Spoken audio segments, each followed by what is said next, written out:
If you made it this far, you already know. You already feel it. You're not like the others. Not because you chose to be different, but because you refuse to lie to yourself.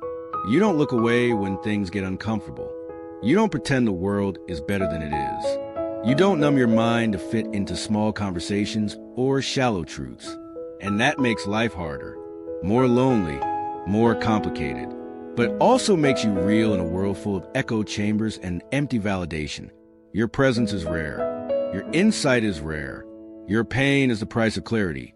But don't let that pain become bitterness. Let it become a compass. Let it guide you, not isolate you. Because someone somewhere is waiting to hear exactly what you're afraid to say.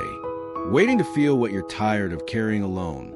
The truth you hold might be the very thing that sets another soul free. And even if no one claps, even if no one agrees, even if they laugh or turn away, hold your line. Because that line is the edge between sleep and awakening, between pretending and becoming, between surviving and living with eyes open. Schopenhauer never saw the world change, but his word survived. So will yours. Your questions matter. Your silence matters.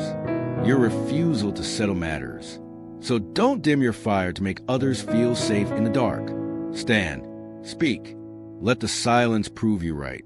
And remember, the world doesn't fear your mind because it's wrong. It fears your mind because it's right.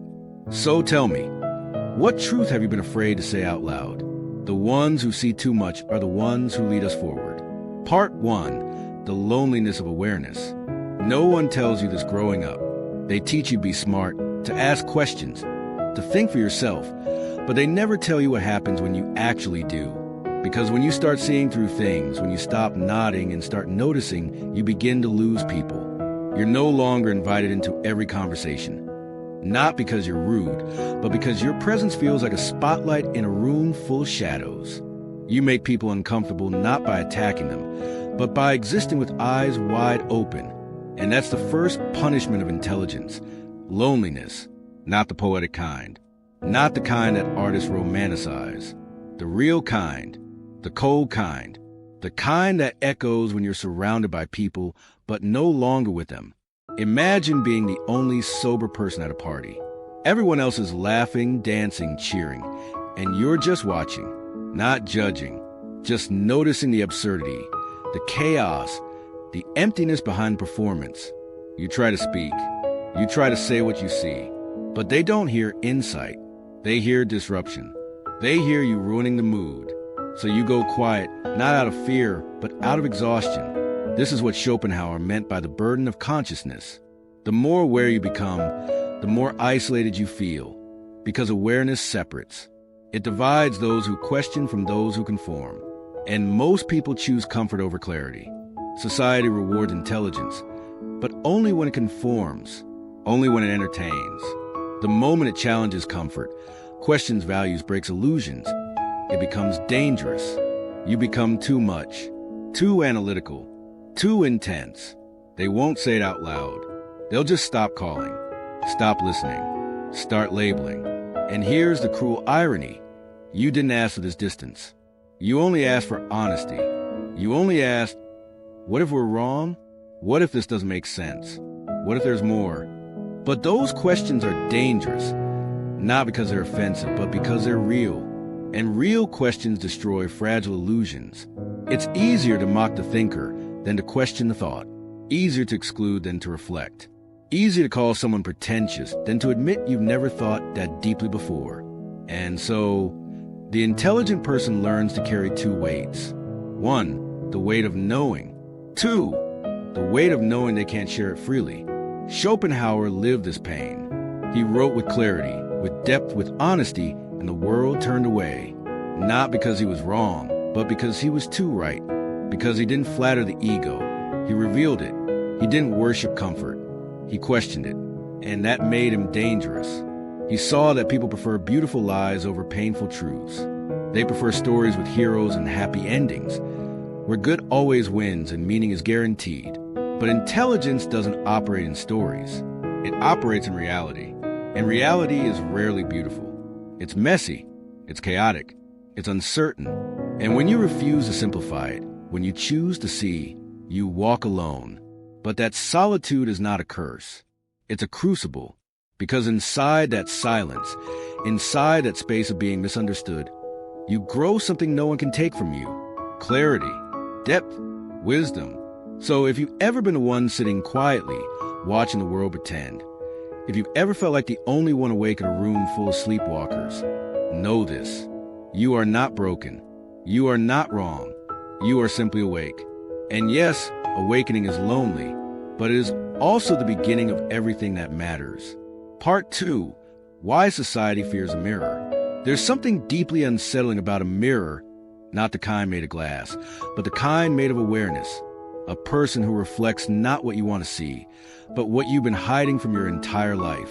Society fears that kind of person, not because they're violent, not because they're loud, but because they reflect what others are terrified to face. They don't attack. They don't insult. They don't even try to expose. They simply exist with too much clarity, too much presence, too much truth. And in doing so, they make others feel exposed. You see it all the time. Someone speaks with piercing honesty. The room goes quiet. People shift in their seats. They laugh nervously, change the subject, check their phones. Not because what was said was wrong, but because it was too right. That's the threat of the truth teller. Not in their voice, but in their vision. They don't disrupt the world with noise. They disrupt it with silence, with stillness, with the kind of observation that turns comfort into discomfort. Because people don't want to be confronted. They want to be confirmed. Schopenhauer called this the world of appearances, where everything is surface, polished, filtered, where reality is edited to protect the ego. We live in myths, stories, cultural hallucinations we agree to call truth. We say, everything happens for a reason. Good things come to good people. Love always wins. But underneath, we know life is indifferent. Justice is not guaranteed. Love, more often than not, is survival disguised as poetry.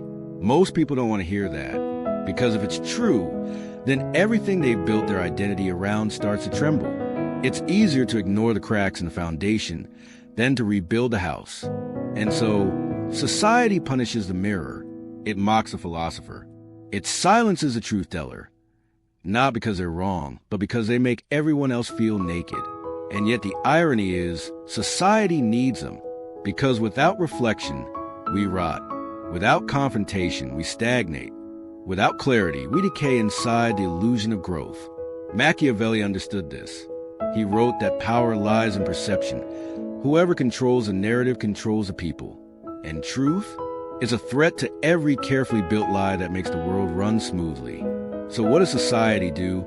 It creates defense systems, not with walls, but with ridicule, dismissal, exclusion.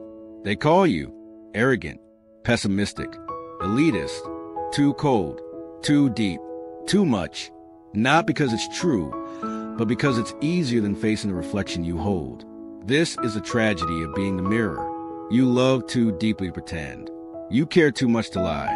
And because of that, you're cast out. But make no mistake, you're not being rejected for being wrong. You're being rejected for being right too soon. And one day, those who flinch will remember what you said, not as insult, but as warning, not as arrogance, but as prophecy. So hold the mirror steady, even when their eyes turn away, even when their words turn sharp, because someone, somewhere will be brave enough to look. And when they do, they'll thank you, not for making them feel good, but for making them feel real. Part 3. The burden of seeing too much. There comes a moment. It doesn't arrive like lightning. It creeps in quietly, slowly, until one day you wake up and everything you once believed starts to feel like a lie. You stop believing in neat endings, the fantasy that things always work out, the story that if you work hard, stay kind, follow the rules, life will reward you, because you've seen too much. And what you've seen can't be unseen. You notice the forced smiles, the empty words, the rituals of modern life that go nowhere but keep everyone busy pretending. Wake up, go to work, buy things, perform, repeat, call it purpose, but deep down a whisper, this isn't it. This can't be what we were made for. And when you say that out loud, people look at you like you're a problem, like you broke something sacred. But you didn't break anything. You just stopped pretending. This is the second punishment of intelligence, disillusionment.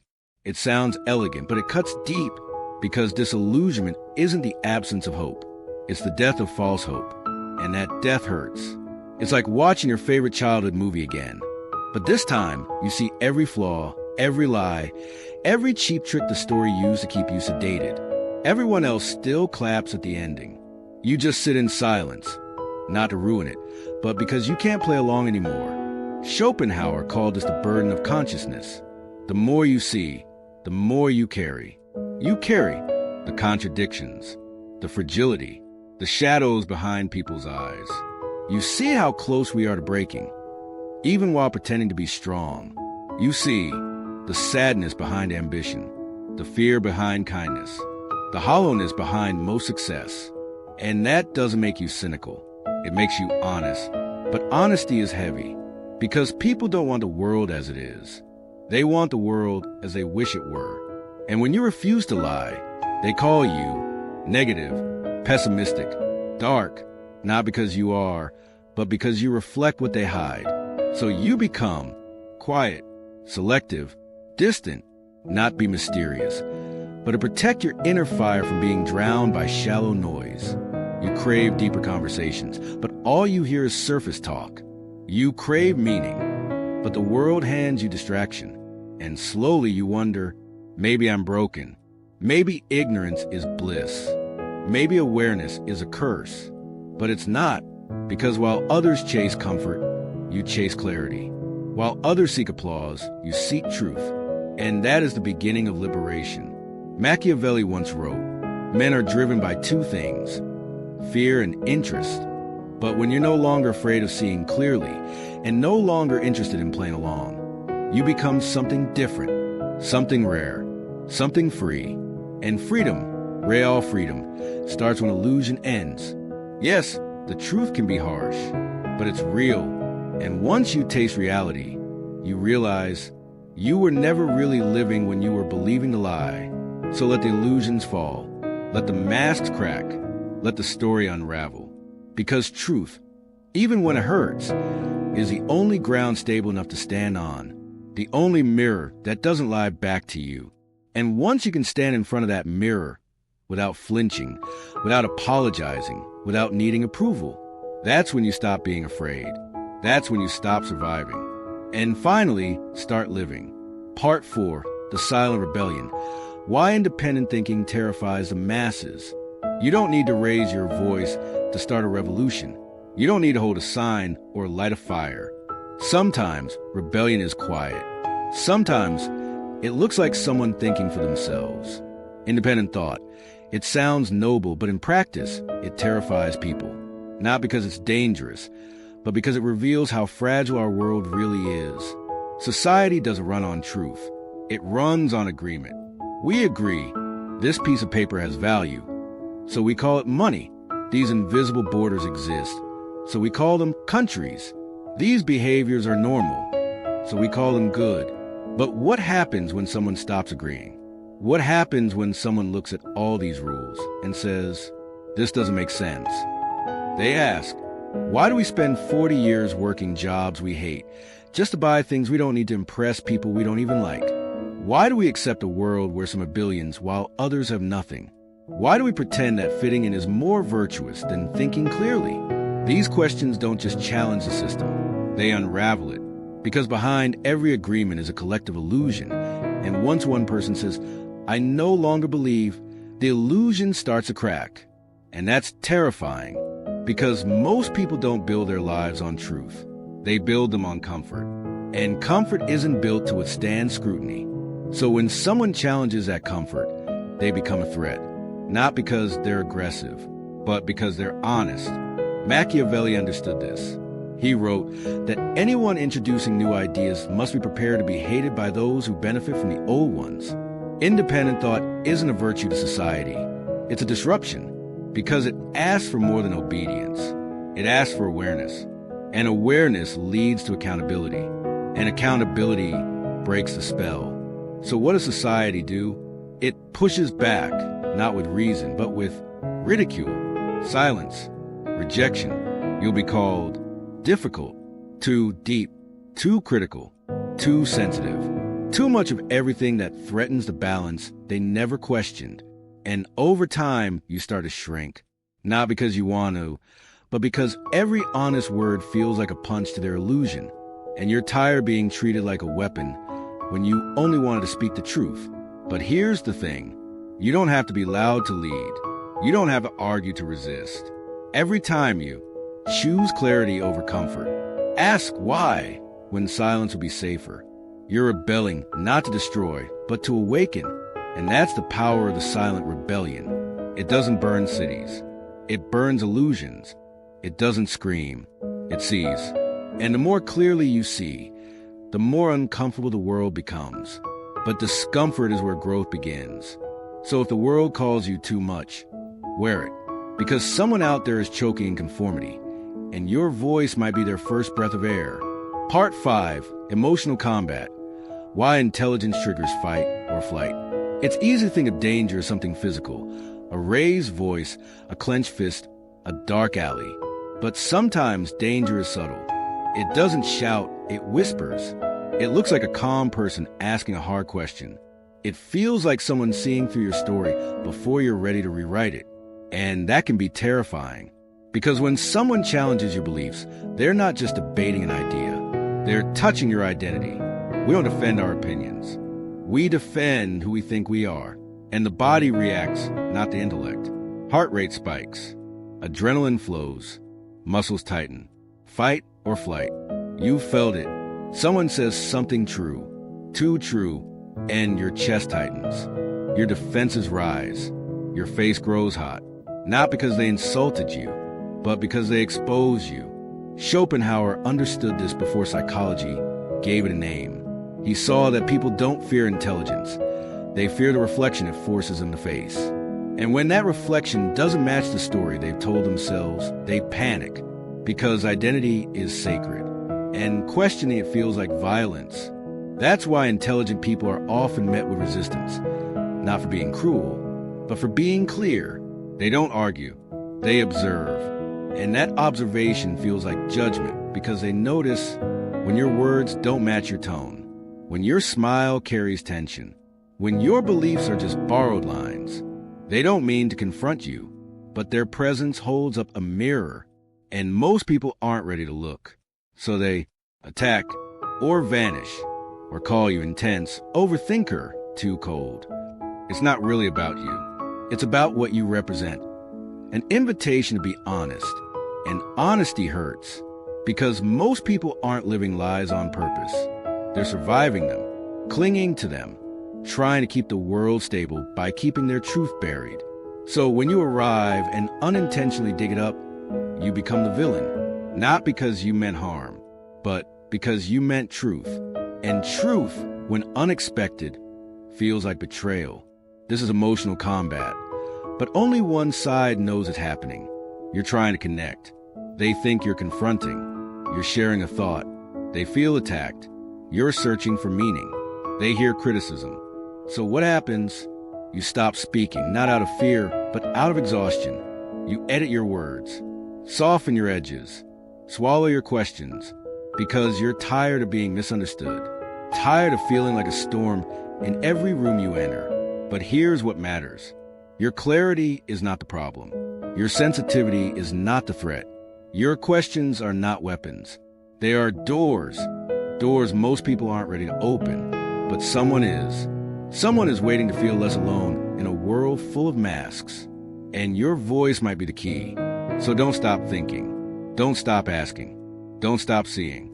Just learn when to speak and when to walk away. Because not every battle needs to be fought. But your truth, it still deserves to live.